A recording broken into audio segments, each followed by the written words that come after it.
Hello, welcome to all the viewers. पिछले lecture में हमने पढ़ा था टाइप्स ऑफ मटेरियल। आज पढ़ेंगे हम थर्मल स्ट्रेस। जो भी चैनल पे नए आए हैं वो चैनल को सब्सक्राइब कर दें और वीडियो को लाइक कर दें। स्टार्ट करते हैं आज का लेक्चर। ये एक मेटल की रॉड है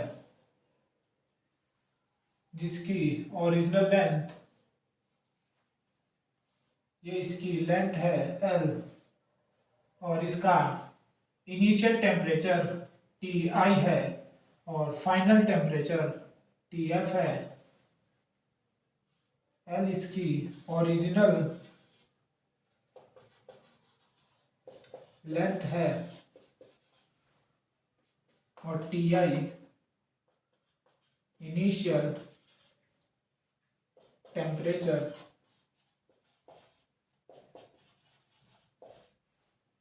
और Tf फाइनल टेम्परेचर।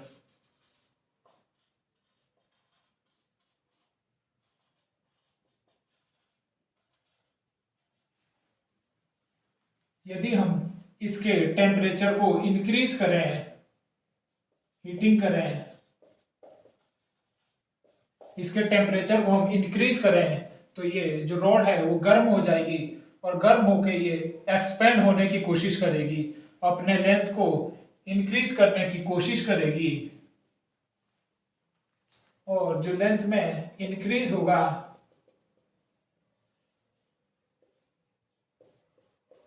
गर्म होकर इसके लेंथ में इंक्रीज होगा और इस इंक्रीज हुई लेंथ को हम डेल्टा एल कहेंगे। जो लेंथ में वृद्धि होगी उसे डेल्टा एल बोलेंगे। गर्म करने पर ये फैलने की कोशिश करेगी और यदि हम इस मेटल की रॉड को इसका टेम्परेचर डिक्रीज करें, टेम्परेचर को डिक्रीज करेंगे तो कूलिंग के केस में इसकी जो लेंथ है उसमें कॉन्ट्रैक्शन देखने को मिलेगा। जो मेटल की रॉड है वो ठंडा होके सिकुड़ने का प्रयास करेगी, अपने लेंथ को कम करने का प्रयास करेगी और जो लेंथ में कमी हुई है उसे भी हम डेल्टा एल से डिनोट करेंगे।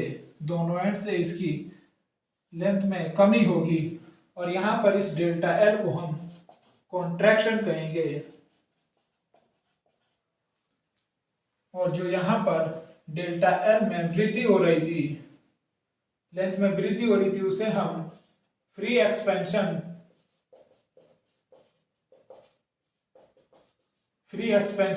कहेंगे और अगर लेंथ में कमी होगी तो हम कॉन्ट्रैक्शन कहेंगे क्योंकि ये अपनी लेंथ को कम करने की कोशिश कर रहा है। और जो टेम्परेचर में चेंज है टी इनिशियल और टी फाइनल, तो ये चेंज इन टेम्परेचर को हम डेल्टा टी से डिनोट करेंगे।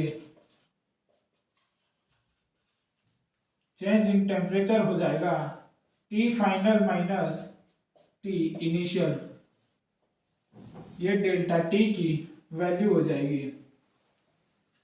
और यहाँ पर यदि हम टेम्परेचर को इंक्रीज करें तो इसके लेंथ में वृद्धि होती है, डेल एल में वृद्धि होती है, तो हम कह सकते हैं कि टेम्परेचर में चेंज करने के कारण लेंथ में इंक्रीज हो रहा है, तो डायरेक्ट प्रोपोर्शनल है डेल्टा एल डेल्टा टी के। और यदि इस मेटल की प्लेट की लेंथ अगर और ज्यादा होती तो इसमें और ज्यादा एक्सपेंशन देखने को मिलेगा, तो हम कह सकते हैं कि लेंथ भी डायरेक्ट प्रोपोर्शनल है डेल्टा एल के। इन दोनों रिलेशन से हम कह सकते हैं कि डेल्टा एल डायरेक्ट प्रोपोर्शनल है लेंथ और चेंज इन टेम्परेचर के। यदि हम प्रोपोर्शनल का साइन हटाएंगे तो हमें एक कांस्टेंट लगाएंगे और वो कांस्टेंट अल्फा है into L into delta T, और इस अल्फा को हम कोफिशिएंट ऑफ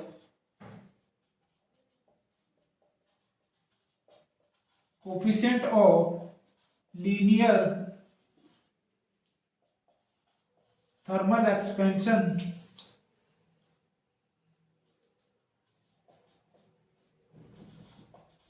कहेंगे। Coefficient of linear thermal expansion, तो हमने यहां से जो फ्री एक्सपेंड हो रहा था और कॉन्ट्रैक्शन हो रहा था डेल्टा एल की वैल्यू फाइंड कर ली है।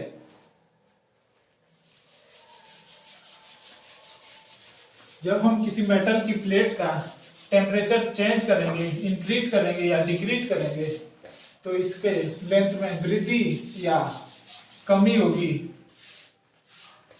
और उस वृद्धि के लिए हमने फॉर्मूला ड्राइव कर लिया है।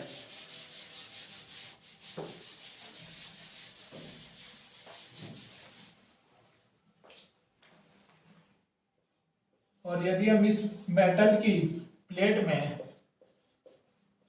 स्ट्रेन फाइंड करना चाहें कि स्ट्रेन कितनी है, तो उस स्ट्रेन को कहेंगे हम कि थर्मल स्ट्रेन है, और ये हो जाएगी delta L upon L, change in length upon original length, और डेल्टा एल की वैल्यू हमने अभी फाइंड करी है, तो ये हो जाएगा alpha into original length into delta T upon length, length से लेंथ कट जाएगी, तो थर्मल स्ट्रेन इक्वल टू हो जाएगा अल्फा इंटू डेल्टा टी। और यहां से हम जो थर्मल एक्सपेंशन है, यदि उसकी यूनिट निकालें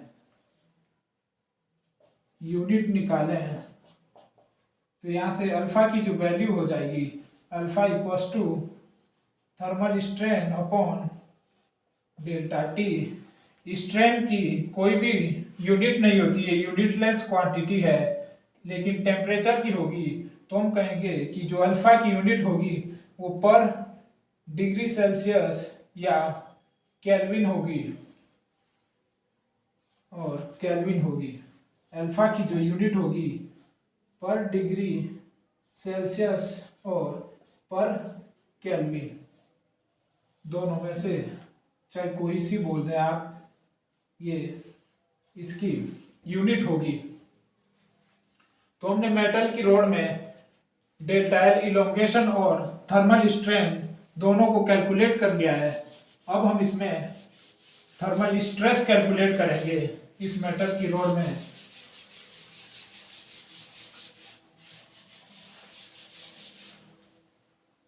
थर्मल स्ट्रेस को कैलकुलेट करने के लिए पहला केस है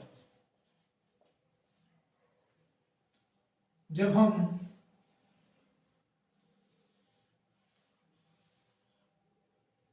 हीटिंग करेंगे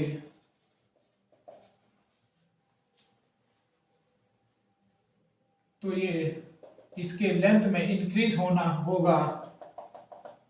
ये ओरिजिनल लेंथ एल है और इसके जो लेंथ में इंक्रीज होगा वो डेल्टा एल होगा। ये हीटिंग के केस में है, जब हम टेम्परेचर को इंक्रीज करेंगे तो हम कह सकते हैं कि इस केस में फ्री एक्सपेंशन होगा।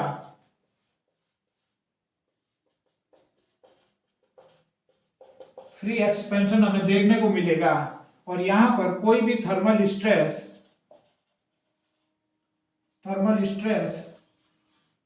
डेवलप नहीं होगी। थर्मल स्ट्रेस जो है वो जीरो होगी, जिसे हम सिग्मा टीएस से डिनोट करेंगे। और यदि इसमें दूसरा केस है जब हम टेम्परेचर को कम करेंगे, कूलिंग के केस में टेम्परेचर को डिक्रीज कर रहे हैं, तो मेटल की रोड में कॉन्ट्रैक्शन देखने को मिलेगा डेल्टा एल।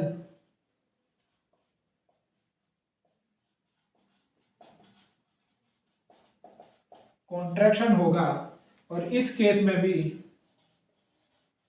कोई भी thermal stress sigma T H develop नहीं होगी, ये जीरो होगी। और यदि हम टेम्परेचर को कांस्टेंट रखें, तीसरा केस, टेम्परेचर को हमने कांस्टेंट कर लिया है, तो इसकी लेंथ भी कांस्टेंट रहेगी, ना ही इसमें फ्री एक्सपेंशन देखने को मिलेगा और ना ही कॉन्ट्रैक्शन। तो इस केस में भी जो थर्मल स्ट्रेस होगी वो जीरो होगी। तो 3 केस देख लिया हमने और इसको हम एक नोट पॉइंट में लिख लेते हैं।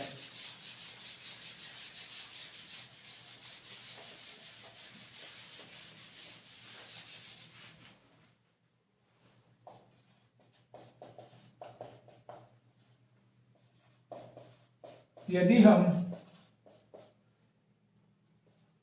हम मेटल की प्लेट या रॉड का टेम्परेचर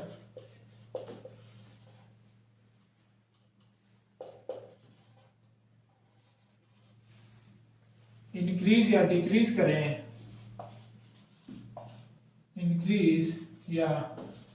करें, या कांस्टेंट रखें, तो उसमें फ्री एक्सपेंशन किस केस में मिलेगा? जब हम टेम्परेचर को इंक्रीज करेंगे। और कॉन्ट्रैक्शन, उसकी जो लेंथ है उसमें फ्री एक्सपेंशन और कॉन्ट्रैक्शन होगा।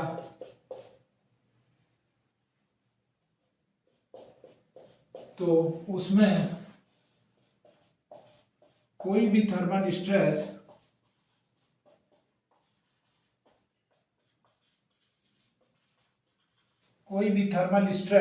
डेवलप नहीं होगी।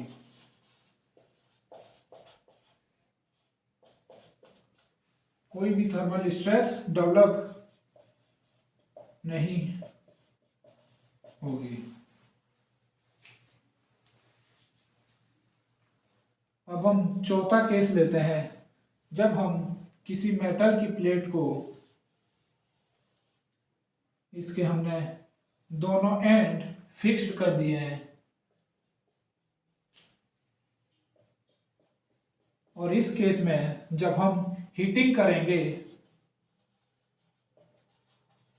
इसके टेम्परेचर को इंक्रीज करेंगे, तो जो मेटल के रॉड की लेंथ है, हीटिंग करने पर ये अपने लेंथ को इंक्रीज करने की कोशिश करेगा, फ्री एक्सपेंशन करने की कोशिश करेगा, लेकिन जो फिक्स्ड सपोर्ट है वो इसको अपने लेंथ में इंक्रीज नहीं करने देगी। जो मेटल की प्लेट है वो इस और अपनी लेंथ को इंक्रीज करना चाहेगा, लेकिन जो फिक्स्ड सपोर्ट है वो इसमें रिएक्शन लगाएगी और इसको लेंथ इंक्रीज नहीं करने देगी। तो यहाँ पर इस प्रकार से जो फिक्स्ड सपोर्ट है इस मेटल की रॉड पर इस प्रकार से रिएक्शन लगा रही होगी और इस प्रकार की स्ट्रेस को ये थर्मल स्ट्रेस हो जाएगी और इस प्रकार की स्ट्रेस को हम कंप्रेसिव स्ट्रेस कहते हैं। कंप्रेसिव और थर्मल स्ट्रेस। तो इस केस में जब हम किसी मेटल के प्लेट के दोनों सिरे फिक्स्ड कर दें और उसको हीटिंग करें या उसके टेम्परेचर को इंक्रीज करना चाहें, तो उसमें एक स्ट्रेस डेवलप होती है जो होगी कॉम्प्रेसिव नेचर की थर्मल स्ट्रेस।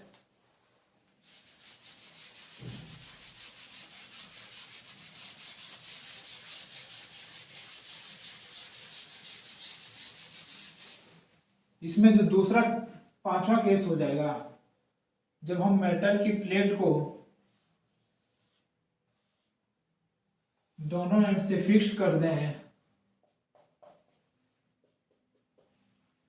और कूलिंग करें, इसकी टेम्परेचर को डिक्रीज करें, तो जो ये इसकी लेंथ है वो अपने लेंथ को ठंडा होकर सिकुड़ने की प्रयास करेगा। मेटल की जो रॉड है वो सिकुड़ने की प्रयास करेगा, इसमें कॉन्ट्रैक्शन होगा, लेकिन जो फिक्स्ड सपोर्ट है वो इसकी लेंथ को सिकुड़ने नहीं देगा और इस तरफ एक रिएक्शन लगाएगा और यहाँ पर ये मेटल की रॉड पर जो फिक्स सपोर्ट है वो इस प्रकार से रिएक्शन लगाएगी और जो इस प्रकार की स्ट्रेस होती है ये टेंसाइल नेचर की होती है। तो हम कहेंगे जब हम किसी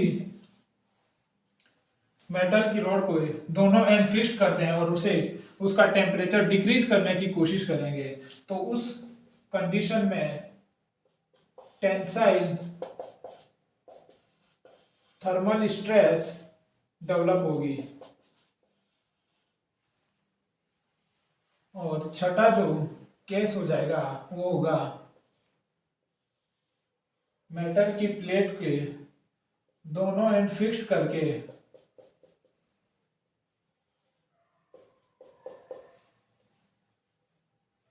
इसके टेम्परेचर को, इसकी लेंथ L और टेम्परेचर को हम कांस्टेंट रखेंगे। और यदि हम टेम्परेचर को कांस्टेंट रखेंगे तो ना ही इसके लेंथ इंक्रीज करने की कोशिश करेगी ना ही लेंथ डिक्रीज करने की कोशिश करेगी। लेंथ भी कांस्टेंट रहेगी। अगर T कांस्टेंट है तो लेंथ भी कांस्टेंट रहेगी, स्थिर रहेगी, जितनी पहले थी उतनी रहेगी। तो यहाँ पर कोई भी थर्मल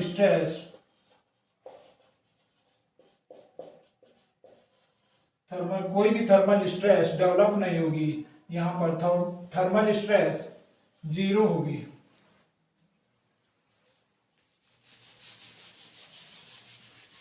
तो 6 केस हमने देख लिए हैं। एक लास्ट केस है इसमें।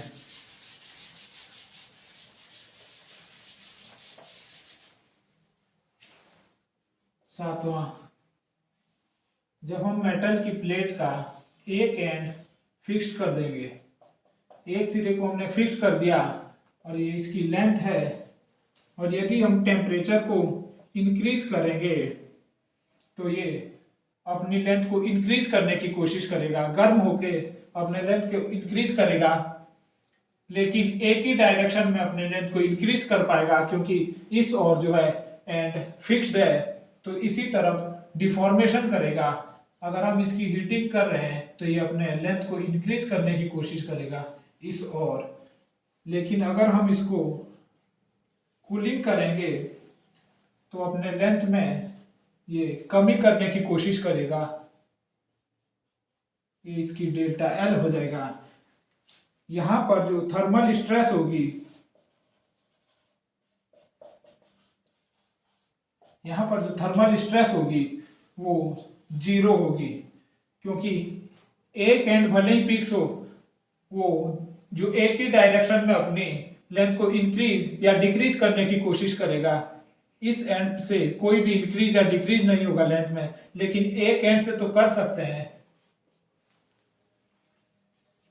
तो यहां से हम एक नोट पॉइंट लिखेंगे कि जो थर्मल स्ट्रेस है उसके डेवलप होने के लिए क्या क्या कंडीशन है, क्योंकि एक ही कंडीशन में डेवलप हो रही थी, वो थी जब दोनों एंड फिक्स्ड हो, उसी कंडीशन में थर्मल स्ट्रेस डेवलप हो रही थी।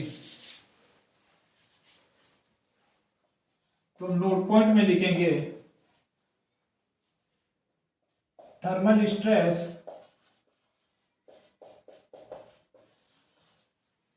डेवलप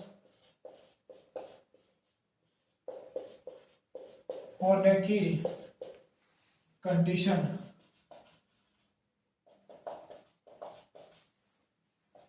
पहली दो कंडीशन है। पहली है दोनों एंड फिक्स्ड होने चाहिए,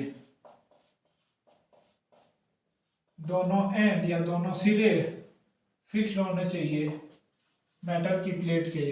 और दूसरी जो कंडीशन है वो टेम्परेचर में चेंज होना चाहिए।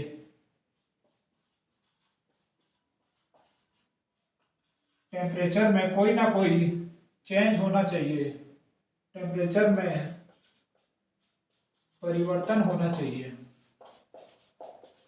अगर ये दोनों कंडीशन है सेटिस्फाई करेगी तभी किसी भी रॉड में थर्मल स्ट्रेस डेवलप होगी। और यदि इसमें से दोनों में से एक ही सेटिस्फाई करती है कंडीशन, तब कोई भी थर्मल स्ट्रेस डेवलप नहीं होगी।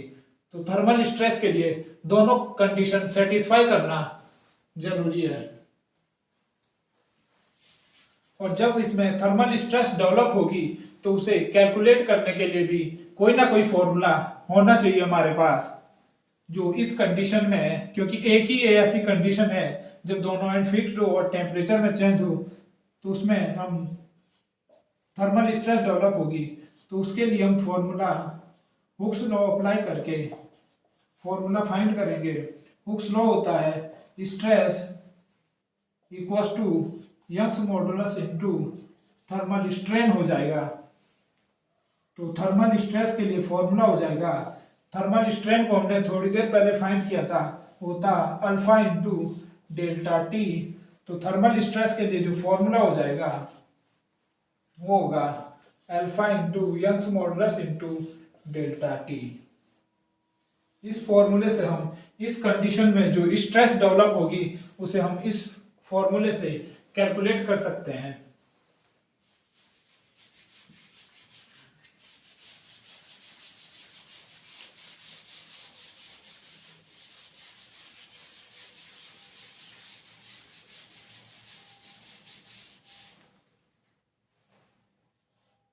डेल्टा एल बराबर था alpha L into delta T. यदि कोई मेटल की प्लेट है और इसकी लेंथ 10 mm और इसमें टेम्परेचर में जो बदलाव है, वेरिएशन है, वो 10 डिग्री सेंटीग्रेड का है और इसका अल्फा जो है 20 पर डिग्री सेंटीग्रेड है, तो इस कंडीशन में जो इसमें एक्सपेंशन आएगा डेल्टा एल या कॉन्ट्रैक्शन होगा उसे हम डेल्टा एल से फाइंड करेंगे। तो ये हो जाएगा 20 इंटू 10 इंटू 10, ये 2000 mm हो जाएगा। और यदि हम इसकी जो लेंथ है, मेटल की रॉड की लेंथ है, उसे इंक्रीज करेंगे, यदि हम इसके लेंथ को इंक्रीज कर दें, इंक्रीज करके हमने 20 mm कर दिया और जो टेम्परेचर था वो 10 डिग्री सेंटीग्रेड ही रखेगा और अल्फा को हमने 20 पर डिग्री सेंटीग्रेड ही रखा। इस कंडीशन में जो हमने डेल्टा एल फाइंड करेंगे तो ये जाएगा 20 इंटू 20 इंटू 10 4000 mm। तो हम कह सकते हैं यहाँ से कि अगर हम मेटल की प्लेट की लेंथ को इंक्रीज करेंगे तो डेल्टा एल भी इंक्रीज होगा। यदि हम ओरिजिनल लेंथ को इंक्रीज करें तो डेल्टा एल भी इंक्रीज होगा। और यदि हम उसे इंक्रीज करके डबल कर दें, पहले 10 था अब 20 है, तो इसकी जो डेल्टा एल है, फ्री एक्सपेंशन और कॉन्ट्रैक्शन, वो भी दोगुना हो जाएगा। तो जितनी ज़्यादा ओरिजिनल लेंथ होगी इसमें एक्सपेंड भी उतना ही ज़्यादा होगा और कॉन्ट्रैक्शन भी उतना ही ज़्यादा होगा। तो हम कह सकते हैं यदि एल डबल है तो डेल्टा एल भी हमें डबल मिलेगा। ये है नोट पॉइंट 2। और इस कंडीशन में अगर हम थर्मल स्ट्रेन फाइंड करें तो यहाँ पर थर्मल स्ट्रेन का जो फॉर्मूला है alpha into delta T, 20 into 10 200 हो जाएगा। और जब हम इसकी लेंथ को डबल कर दिया है तब भी जो थर्मल स्ट्रेन की वैल्यू आएगी वो 20 इंटू 10 200 ही आएगा। तो इस कंडीशन में जब हम ओरिजिनल लेंथ को इंक्रीज कर रहे हैं तो थर्मल स्ट्रेन में कोई भी इंक्रीज या डिक्रीज देखने को नहीं मिल रहा है। तो इस कंडीशन में ये कांस्टेंट रहेगा। हम कह सकते हैं कि जो लेंथ है, original length L, thermal strain original length L पर डिपेंड नहीं करती है, डिपेंड नहीं करती है।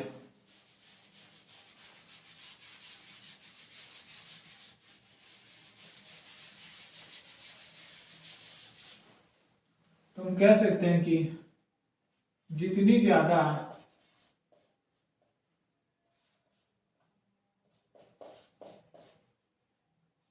मेटल की ओरिजिनल लेंथ होगी,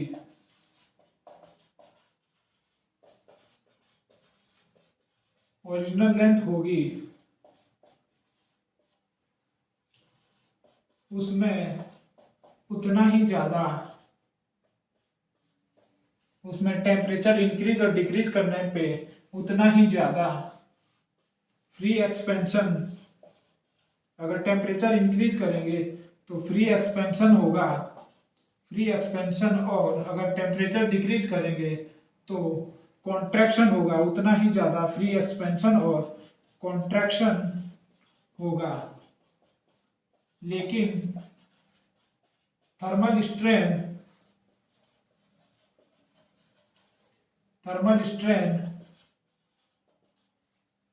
कांस्टेंट रहेगी, वो स्थिर रहेगी, उसमें कोई भी बदलाव नहीं आएगा, इस कांस्टेंट रहेगी।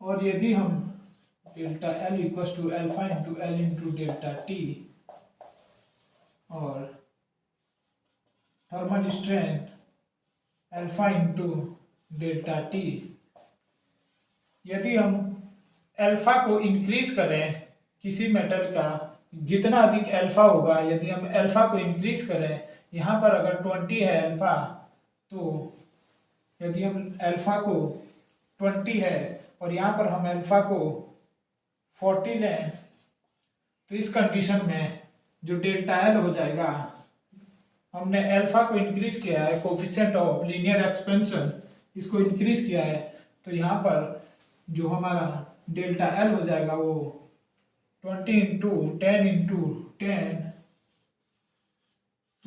2000 mm, और जो लेंथ है वो हमने कांस्टेंट ही रखी, जितनी पहले थी उतनी ही अभी है, और यहाँ पर जो हमें डेल्टा एल देखने को मिलेगा वो होगा 40 इंटू 10 इंटू 10 4000 mm। तो हम कह सकते हैं कि यदि अल्फा को इंक्रीज करेंगे तो डेल्टा एल भी इंक्रीज होगी। यदि हम इसे डबल कर दें, अल्फा को डबल कर दें, तो जो डेल्टा एल है, फ्री एक्सपेंशन और कॉन्ट्रैक्शन, वो भी डबल हो जाएगा। और इस केस में अगर हम थर्मल स्ट्रेन फाइंड करें तो यहाँ पर अल्फा इंटू डेल टी का मान रखने पर ये 200 हो जाएगी, इस वाले केस में 200 हो जाएगी, और इस वाले केस में यहाँ 40 इंटू 10 है, ये 400 हो जाएगी। तो अल्फा बढ़ाने पे थर्मल स्ट्रेन भी बढ़ जाती है। यदि अल्फा को इंक्रीज करें तो थर्मल स्ट्रेन भी इंक्रीज होगी, यदि अल्फा को डबल कर दें तो थर्मल स्ट्रेन भी डबल हो जाएगी। ये था नोट पॉइंट 4।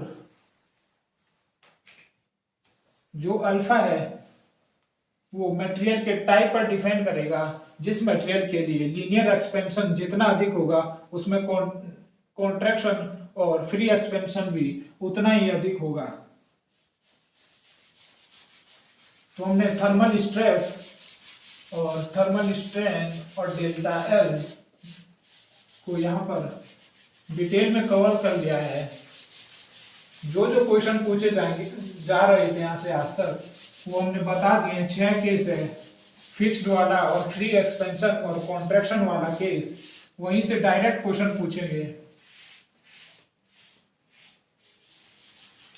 और एक हम इस पे न्यूमेरिकल भी यहाँ से बहुत ज्यादा पूछा जाता है। यदि 10 मीटर लेंथ की मेटल रॉड का टेम्परेचर टेम्परेचर 50 डिग्री सेंटीग्रेड से बढ़ाकर 200 डिग्री सेंटीग्रेड कर दें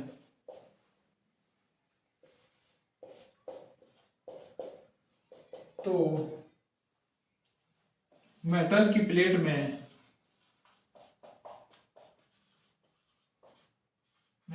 प्लेट में फ्री एक्सपेंशन होगा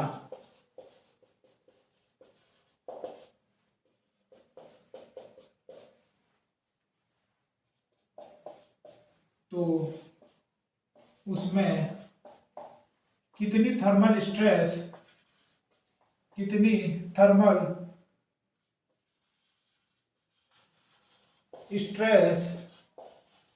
डेवलप होगी। हमने थर्मल स्ट्रेस जो डेवलप होगी उसे फाइंड करना है। ये न्यूमेरिकल बहुत बार हर एग्जाम में पूछा जाता है। तो यहाँ पर थर्मल स्ट्रेस हमें फाइंड करनी है। तो जो यहाँ पर ये न्यूमेरिकल वैल्यू दी है, लेंथ दी है और टेम्परेचर दिया है T1, T इनिशियल और T फाइनल, ये दोनों बस आपको कंफ्यूज करने के लिए दी है।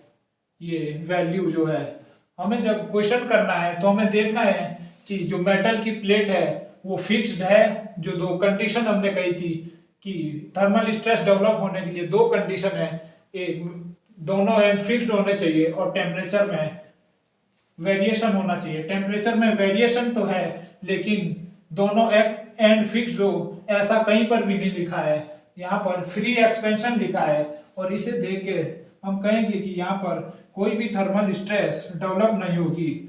तो नो थर्मल स्ट्रेस डेवलप। यहाँ पर ये क्वेश्चन बार बार पूछा जाता है।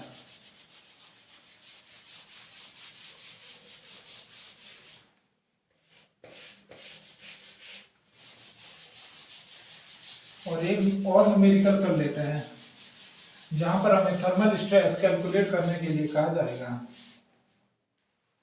यदि किसी मेटल के प्लेट की दोनों एंड फिक्स्ड है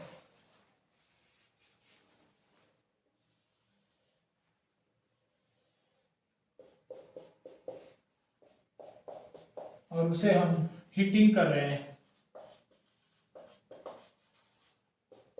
टी इनिशियल दिया है हमारे पास 40 डिग्री सेंटीग्रेड और टी फाइनल दिया है 80 डिग्री सेंटीग्रेड और जो अल्फा की वैल्यू दी है वो है 10 पर डिग्री और जो हमारे पास यंग्स मॉडुलस दिया है वो है 200 न्यूटन पर मीटर स्क्वायर। तो आपसे पूछा जाएगा कि थर्मल स्ट्रेस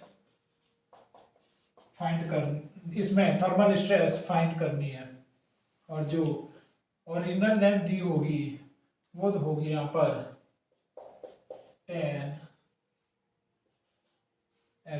10 मीटर।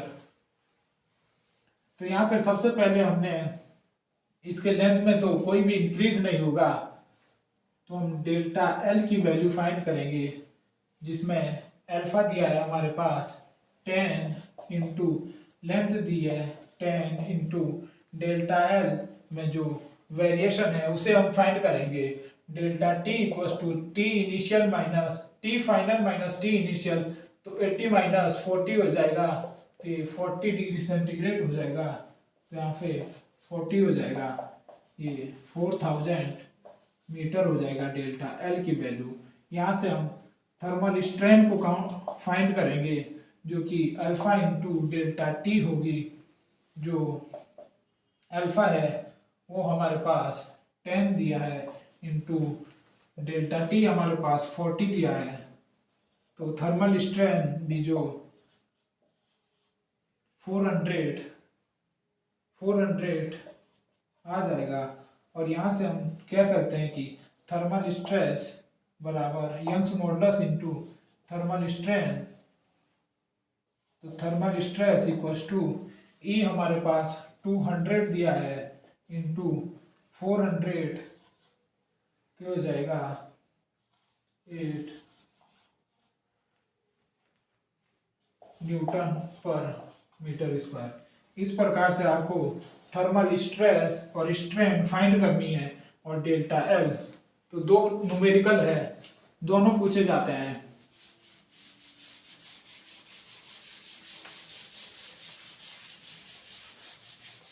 और इसके बाद कोई भी क्वेश्चन यहाँ से पूछा नहीं जाएगा, ज्यादातर वही क्वेश्चन पूछा जाता है फ्री एक्सपेंशन वाला, टेम्परेचर रेंज देकर कंफ्यूजन के लिए।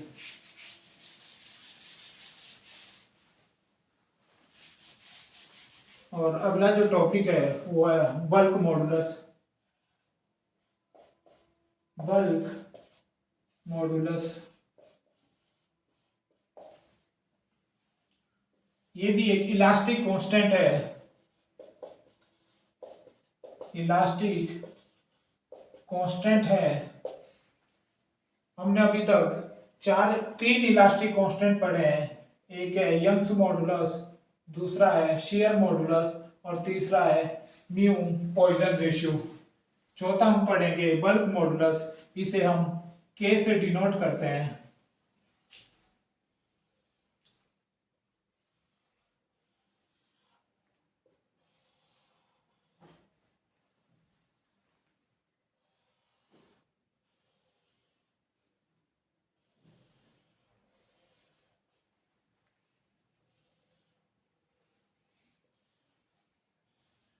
ये हमारे पास एक क्यूब है जो 3D में है। यहाँ पर x डायरेक्शन में जो स्ट्रेस लग रही है उसे हमने सिग्मा x कहा, और जो y डायरेक्शन में स्ट्रेस डेवलप होगी वो है सिग्मा y, और जो z डायरेक्शन में इसकी z डायरेक्शन हो जाएगी, इसकी z डायरेक्शन में हमारी और परपेंडिकुलर हो जाएगी, क्योंकि ये इन दोनों के परपेंडिकुलर होता है और सिग्मा y इन दोनों के परपेंडिकुलर है। तो तीनों एक्सिस एक दूसरे के परपेंडिकुलर होगी, तो z डायरेक्शन को हम इस और डिनोट करते हैं। तो इसमें जो स्ट्रेस हो जाएगी वो सिग्मा z होगी, ये भी सिग्मा z हो जाएगी, और ये x डायरेक्शन में है तो सिग्मा x हो जाएगी, और ये y डायरेक्शन में है तो सिग्मा y हो जाएगी। यदि यहाँ से जो स्ट्रेस है x डायरेक्शन में और y डायरेक्शन में और z डायरेक्शन में, यदि वो तीनों एक दूसरे के बराबर हो जाएं, वो तीनों आपस में बराबर हो, तो इस कंडीशन को हम कहते हैं hydrostatic state of stress. Stress की हाइड्रोस्टैटिक कंडीशन है ये, जब तीनों स्ट्रेस एक दूसरे के बराबर हो। यदि इसकी वॉल्यूम v इसका वॉल्यूम है, और जो चेंज इन वॉल्यूम है, इस क्यूब का चेंज इन वॉल्यूम है, उसे हमने डेल v का change in volume delta v है, तो इसमें स्ट्रेन हो जाएगी, जो इसमें वॉल्यूमेट्रिक स्ट्रेन होगी। Volumetric strain is equals to होता है change in dimension upon original dimension, लेकिन यहाँ पे वॉल्यूम है तो change in volume upon original volume हो जाएगा, अपॉन ओरिजिनल वॉल्यूम। ये इसमें वॉल्यूमेट्रिक स्ट्रेन हो जाएगी। और जब हम बल्क मॉडुलस को फाइंड करेंगे,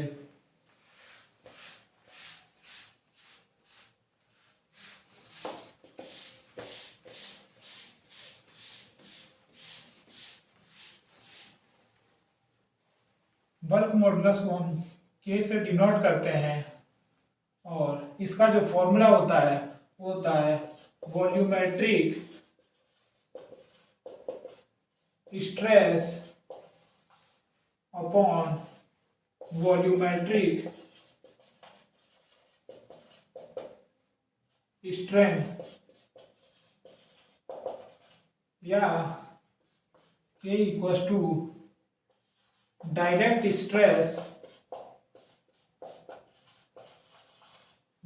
स्ट्रेस अपॉन वॉल्यूमेट्रिक स्ट्रेन। और जो वॉल्यूमेट्रिक स्ट्रेन है इसे हम एप्सिलॉन वी से, और जो डायरेक्ट स्ट्रेस है या वॉल्यूमेट्रिक स्ट्रेस है उसे सिग्मा वी से डिनोट करते हैं। तो बल्क मॉडुलस के इक्वल टू हो जाएगा sigma v upon epsilon v. ये बल्क मॉडुलस का फॉर्मूला हो जाएगा।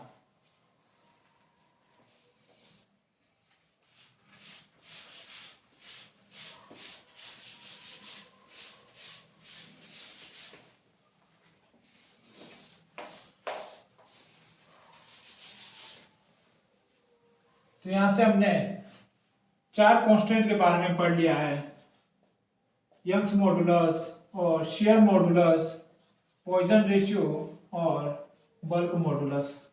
इन चारों के बीच में रिलेशन पूछा जाता है। बहुत सारे एग्जाम में इनके बीच के रिलेशन पूछते हैं। तो पहला रिलेशन है E equals to 2G1 minus 1 plus mu.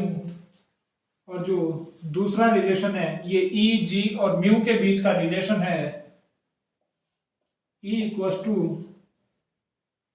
3K 1 minus 2 mu. ये म्यू के और ई के बीच का रिलेशन है। और जो तीसरा रिलेशन है वो है E बराबर 9kg upon 3K plus G। ये 3 रिलेशन दिए हैं और ये डायरेक्ट इसका फॉर्मूला पूछा जाता है और इस पर न्यूमेरिकल भी पूछा जाता है।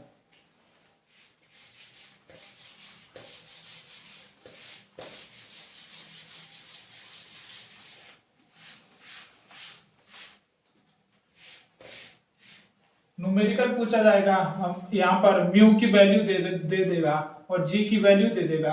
आपको ई फाइंड करने के लिए बोलेगा। यहाँ से अगर म्यू की वैल्यू 0.25 और जी की वैल्यू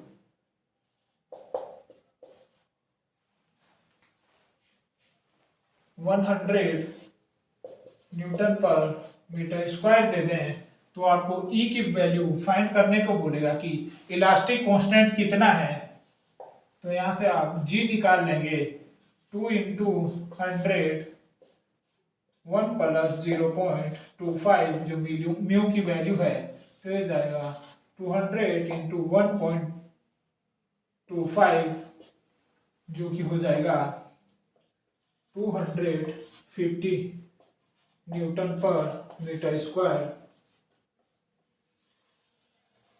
और कभी कभी आपको सिर्फ म्यू की वैल्यू दे देगा तो आपको कंफ्यूजन नहीं होगा। तो आपसे वो पूछेगा कि इलास्टिक कांस्टेंट और शियर कांस्टेंट का रेशियो क्या हो जाएगा। यदि आपसे म्यू की वैल्यू 0.20 दें और आपसे पूछें कि ई और जी का रेशियो क्या है तो आप यहाँ से ई और जी का रेशियो फाइंड कर लेंगे। जी यहाँ इसके बटे में आ जाएगा तो 2 इंटू 1 प्लस 0.20 तो ये हो जाएगा 2 इंटू 1.20 तो यह जाएगा 2.40 ई और जी का रेशियो। इस प्रकार से आपसे छोटे छोटे क्वेश्चन पूछेगा और आप आसानी से निकाल सकते हो। तो आज का लेक्चर यहीं ख़त्म करते हैं और वीडियो अच्छी लगे तो सब्सक्राइब कर दें और लाइक कर दें।